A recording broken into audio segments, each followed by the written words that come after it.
Eh bien bonjour à tous, bienvenue dans cette nouvelle formation en ligne, cette formation signée AI Academy.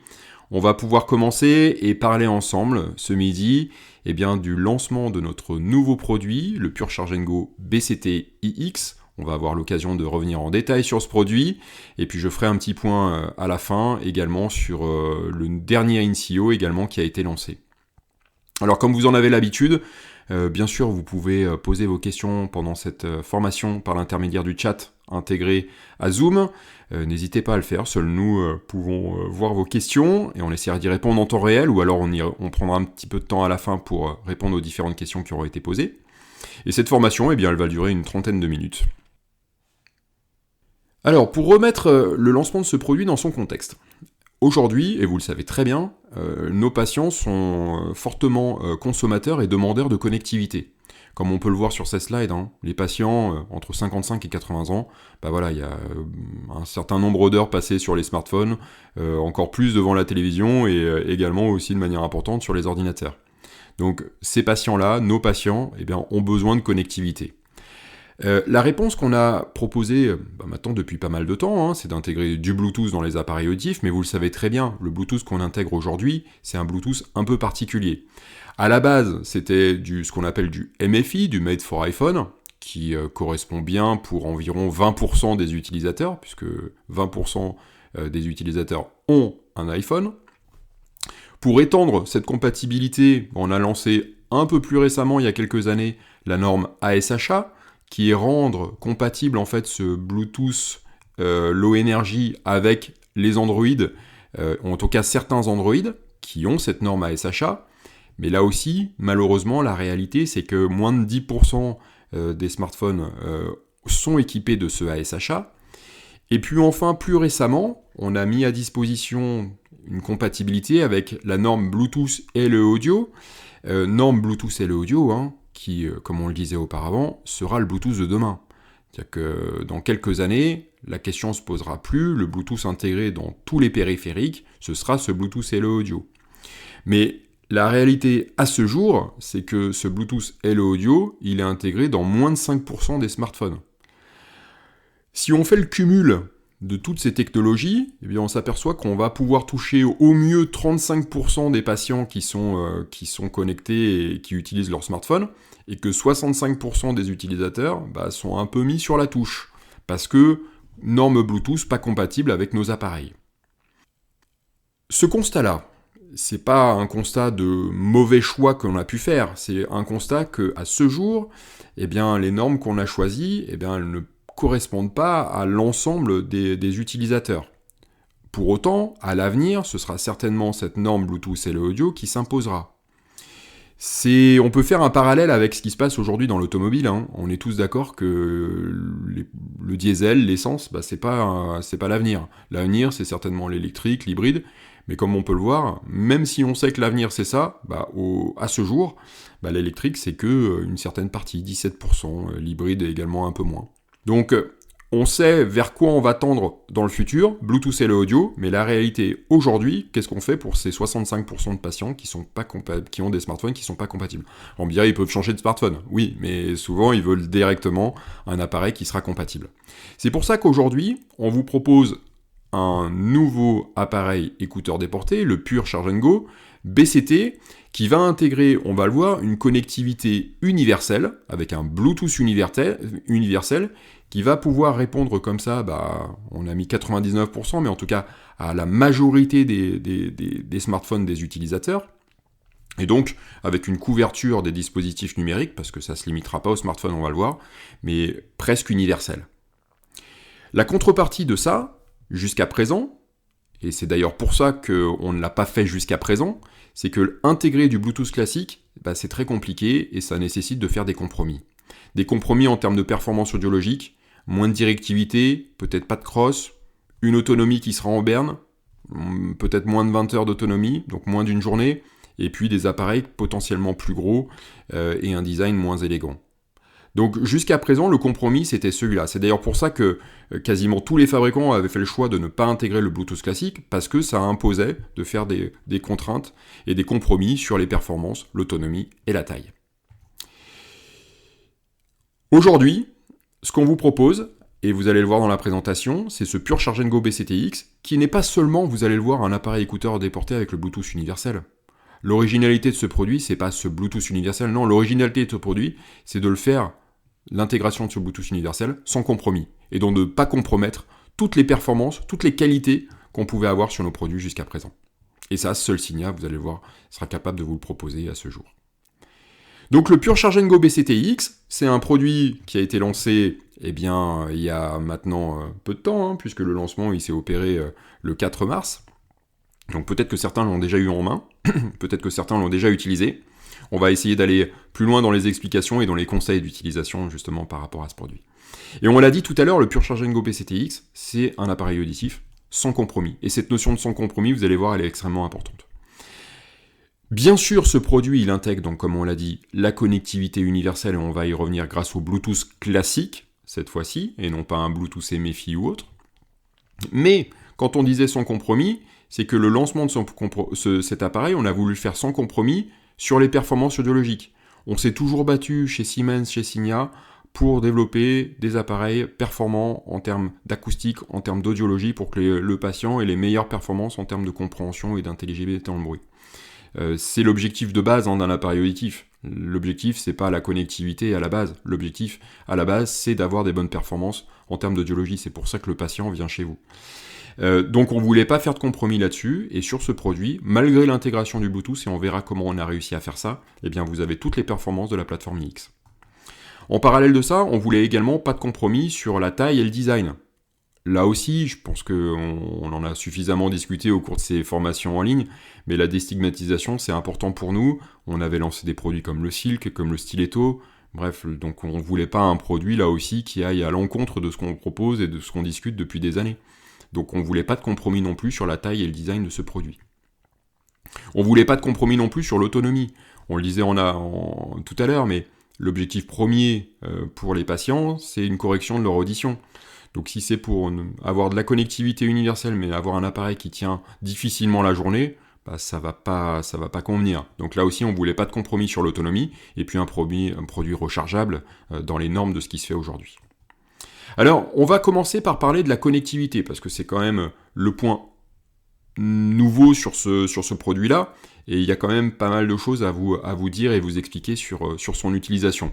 L'objectif pour moi, c'est que vous soyez à l'aise dans l'utilisation demain de ce Pure avec vos patients. Alors, première chose quand même très importante, c'est que effectivement, ce Pure Charge Go BCT iX, il arrive dans la gamme, mais il ne remplace pas les autres. C'est-à-dire que le Pure Charge Go iX et le Pure Charge Go TX que vous connaissez, eux, restent dans la gamme, avec cette connectivité made for iPhone, achat et Bluetooth LE Audio. Mais en parallèle de ça, vous aurez maintenant un troisième Pure à disposition, le Pure Charge Go BCT iX, qui lui n'intègre pas le made for iPhone, il n'intègre pas le Bluetooth LE Audio, mais il intègre ce Bluetooth classique. Donc en quelque sorte, ça va être à vous d'arbitrer l'appareil qui sera le plus adapté aux patients que vous allez avoir en face de vous, avec le matériel qu'il a aujourd'hui à disposition. On verra que les Pures actuels, quand je dis actuels, les Pures classiques, entre guillemets, eux ont toujours l'intérêt pour certains patients.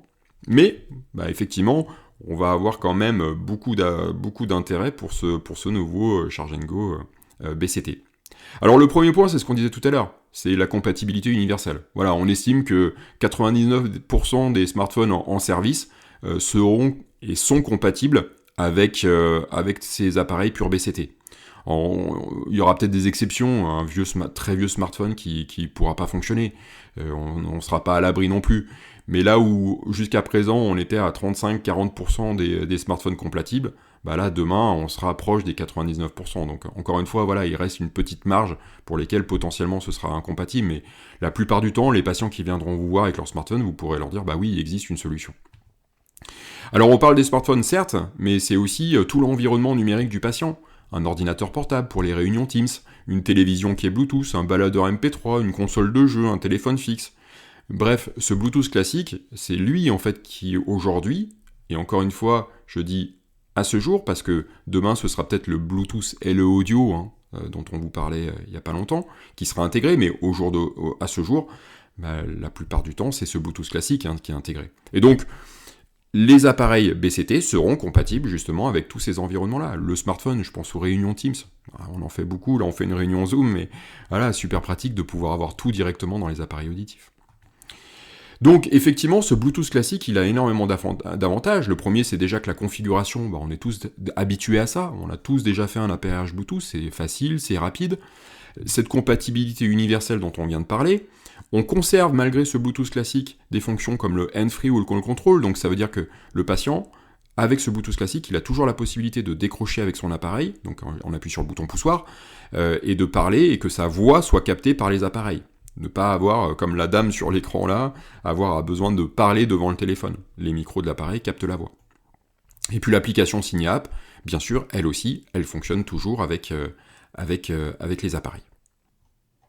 Alors on va passer un petit peu de temps maintenant à parler des appairages, parce que là aussi j'aimerais qu'à la fin de cette formation vous soyez à l'aise avec les appairages. Il y a quelques quand même petites subtilités avec l'appairage entre ces appareils et puis le smartphone du patient. La première chose, c'est que l'appairage en tant que tel, l'appairage des appareils avec le smartphone, ça ne se fait plus comme auparavant dans le menu aide auditive du téléphone, mais ça va se faire directement dans le menu Bluetooth du téléphone. Donc on va aller dans le Bluetooth du téléphone. Là, vous avez un exemple avec un iPhone. Vous allez dans le Bluetooth, vous allez faire une recherche, éteindre les appareils, les redémarrer, et ensuite vous allez pouvoir venir détecter les éléments Bluetooth autour du smartphone. Les appareils auditifs vont apparaître sur une seule ligne, et donc vous allez pouvoir cliquer dessus, et ensuite l'appairage est réalisé, et donc les appareils auditifs apparaissent dans mes appareils connectés. On pourra voir ensuite dans le smartphone que les aides auditives sont bien connectées. Par contre, vous voyez qu'on a une seule ligne qui apparaît au niveau de la batterie. On ne pourra pas, en ayant fait cet appairage dans le menu Bluetooth classique, on ne pourra pas avoir la visualisation des deux batteries. On ne verra qu'une seule batterie de l'appareil qui sera connecté, je vous en reparlerai après. Et on n'aura pas accès, en tout cas sur l'iPhone, à toute l'interface dédiée iPhone d'aide auditive, contrairement à ce qu'on avait avec les Pure Charging Go classiques, iX.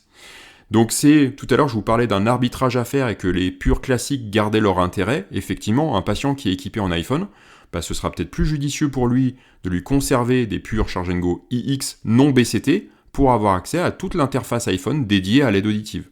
Avec les purs BCT, on n'aura pas accès à ça et les appareils seront vus simplement, entre guillemets, comme des écouteurs Bluetooth, et donc on perdra justement cette visualisation de la double batterie, de l'écoute en temps réel et de certaines applications. Vous verrez qu'avec l'application, on aura accès à l'état des batteries des deux appareils, mais il faudra passer par l'application dédiée Signa. Le fait d'avoir connecté en Bluetooth les appareils BCT avec le smartphone, maintenant, dès qu'il y a un appel, l'appel passera dans les appareils auditifs. Idem pour l'écoute de la musique ou d'une vidéo. Donc là, ce que je vous ai montré, c'est l'appairage entre le smartphone et les appareils pour avoir le streaming. Maintenant, dans le cas de figure, où vous voulez en plus avoir l'application Signa App pour le patient dans son smartphone.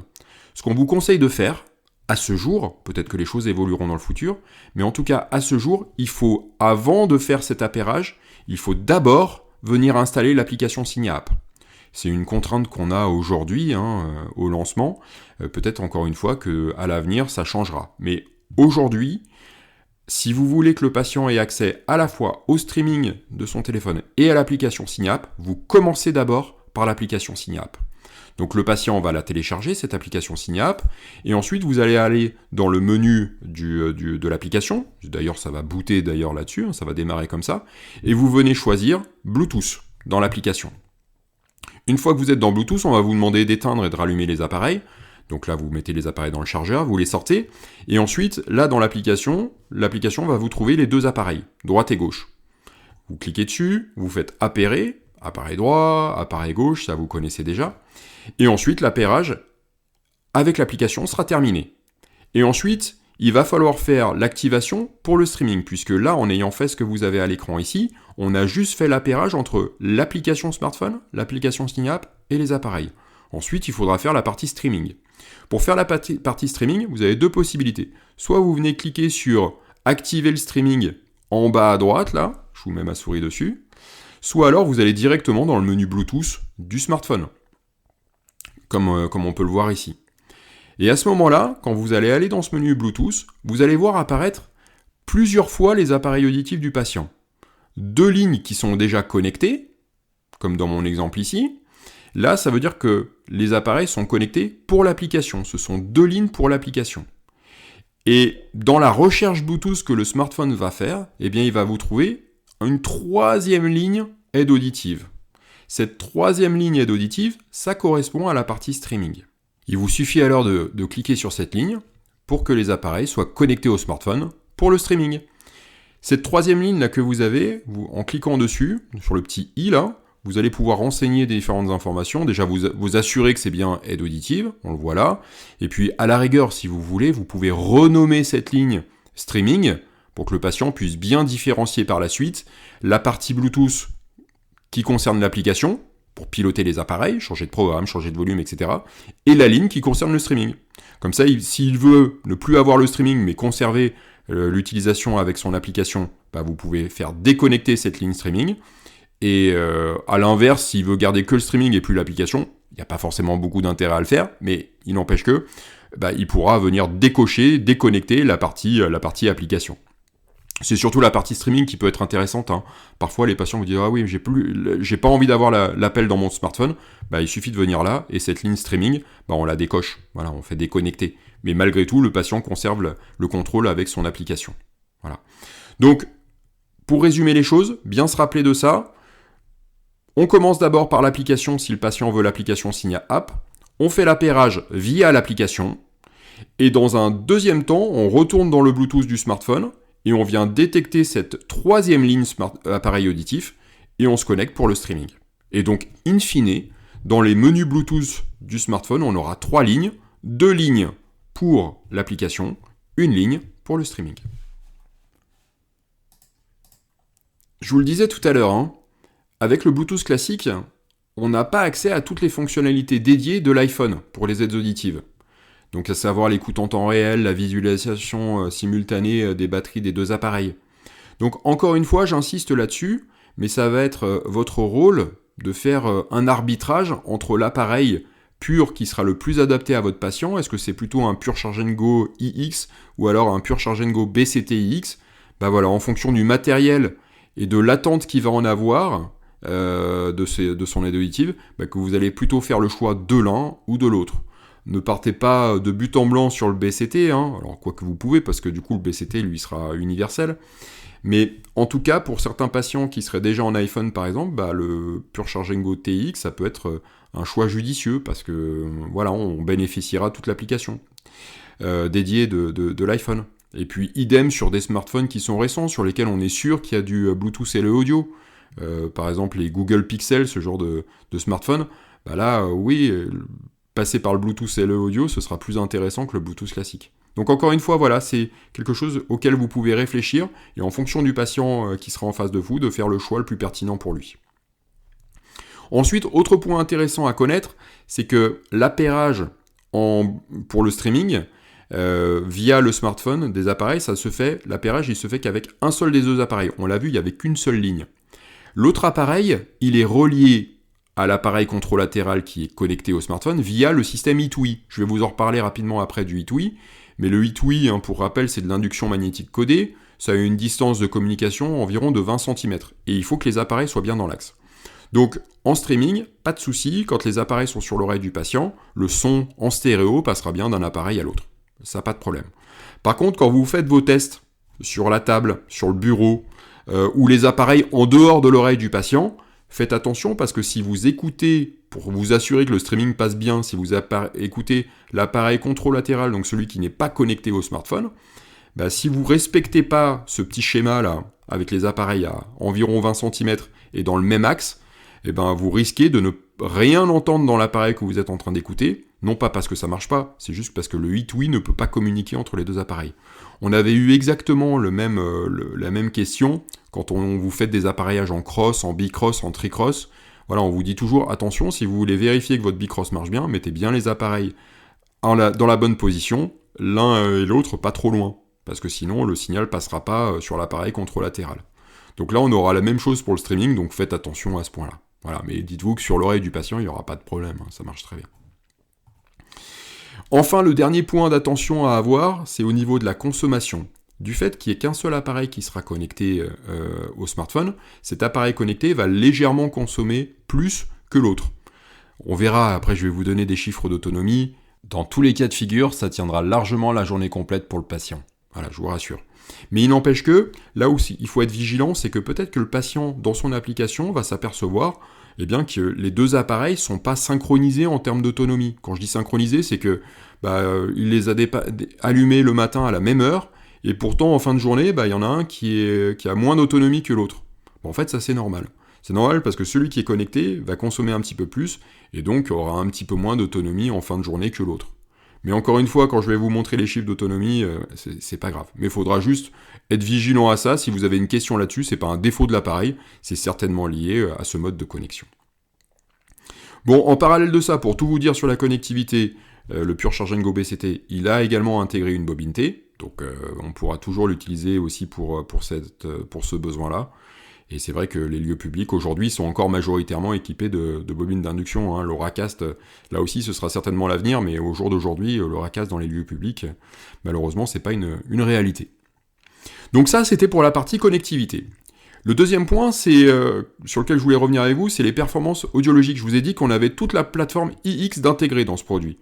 Alors, je vais pas tout vous représenter iX, c'est pas le but, mais c'est simplement pour vous affirmer et vous confirmer que dans ce produit-là, Pure Charge & Go BCT, vous avez bien l'OVP, le suivi de parole, la multifocalisation, etc. Donc, comme un autre. Donc, le choix d'appareil ne se fera pas par rapport à ses performances, puisque du coup, vous avez exactement les mêmes performances entre ce Pure Charge & Go BCT et puis les autres.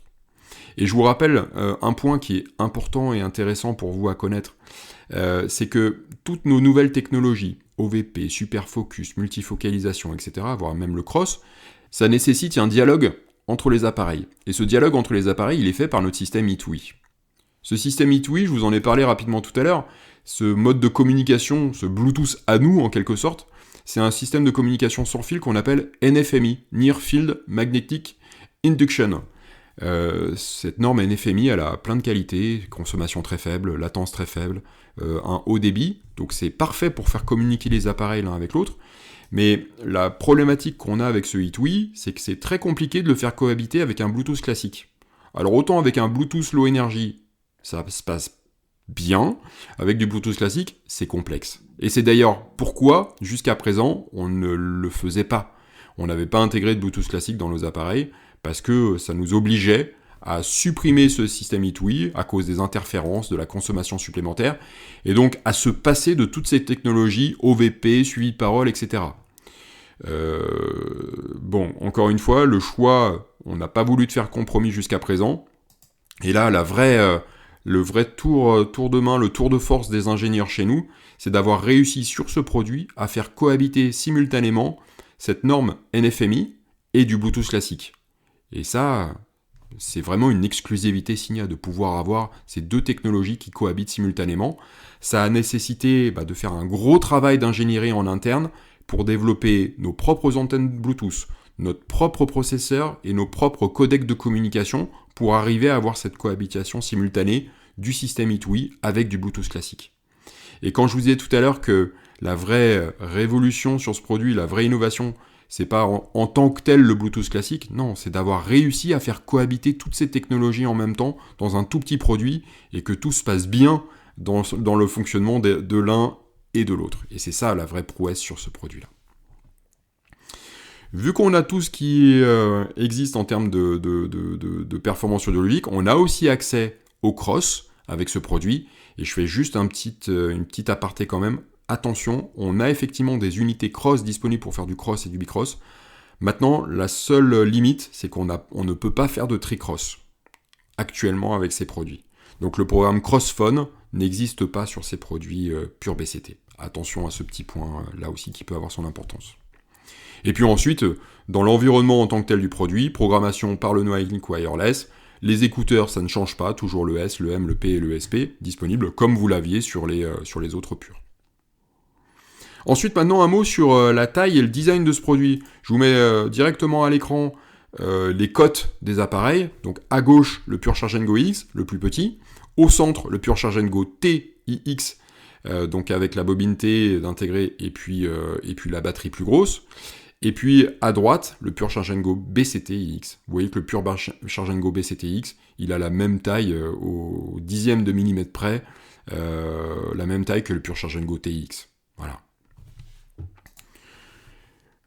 Et puis sur ce produit, peut-être que certains ont été attentifs aux slides, aux images que je vous ai montrées jusqu'à présent, mais on a aussi des petites choses qui changent sur le produit, et on a cherché en termes de design à répondre à certaines attentes que vous pouviez avoir sur ce produit. La première chose, c'est les boutons poussoirs qui ont légèrement changé. L'objectif, c'était de rendre l'utilisation des boutons poussoirs encore plus pratique pour le patient. C'est pas que ça l'était pas jusqu'à présent, mais là, voilà, on sera encore un petit peu mieux. Également, sur la face intérieure de l'appareil, vous allez pouvoir retrouver le numéro de série très facilement sur du produit, donc beaucoup plus facile d'accès pour vous. Et puis enfin, le troisième point, c'est que, et là vous l'avez peut-être vu sur les slides précédentes, mais on a intégré aussi sur ce produit une petite lettre de fonctionnement. À ce jour, cette lettre de fonctionnement, son seul but, c'est d'indiquer le démarrage et l'arrêt de l'appareil. Donc au démarrage de l'appareil, quand on va le retirer du chargeur, ou alors quand on va rester appuyé sur le bouton poussoir pour le démarrer, eh bien cette LED, elle va s'allumer en vert pendant 6 secondes, et puis s'éteindre. Et à l'arrêt de l'appareil, sur un appui long sur le bouton poussoir, ou alors à la mise dans le chargeur, eh bien la LED va se réallumer. Alors soit elle va clignoter pendant 3 secondes et demie si on appuie sur le bouton poussoir, soit elle va devenir fixe pendant un certain laps de temps pour indiquer que l'appareil s'éteint. Aujourd'hui, cette LED, elle n'est pas désactivable dans le logiciel, mais vous voyez que de toute façon, elle ne s'allume que au démarrage et à l'arrêt, et elle n'est pas configurable à d'autres fonctionnalités. Donc vous voyez que c'est une utilisation très simple, mais je me mets dans votre quotidien, quand vous êtes en cabine avec le patient, qu'il faut éteindre l'appareil pour le faire connecter au NoANIC Wireless, quand il faut éteindre et redémarrer l'appareil pour le connecter au smartphone, bah là, visuellement, vous savez quand il s'éteint, vous savez quand il redémarre, ça a un côté assez pratique qui pourrait être appréciable. Ce produit, il est toujours IP68 bien sûr, on a toujours le principe de coque qu'on a aujourd'hui chez nous, donc changer les couleurs, vous les avez là, changer la coque, toujours système de goupille facile d'accès. Donc ça, c'était pour le design et la taille. Un point aussi également sur l'autonomie de cet appareil, parce qu'il y avait de grosses attentes aussi sur ce point-là. Intégrer le Bluetooth, on sait que ça va consommer beaucoup sur l'appareil, donc qu'est-ce qu'il en est de l'autonomie sur ce produit ? Je vous rassure tout de suite, ce produit Pure BCT, avec 5 heures de streaming comptées dans le quota, on est à 36 heures d'autonomie. Donc largement de quoi tenir une journée complète. En fait, on a une autonomie similaire à ce qu'on a sur le Pure Charge Go TIX. Donc on a vraiment une grosse autonomie de par toute la conception du produit en lui-même et puis des nouvelles batteries, on arrive à avoir cette autonomie qui est très importante. Imaginez que sans streaming, ce produit c'est 54 heures d'autonomie.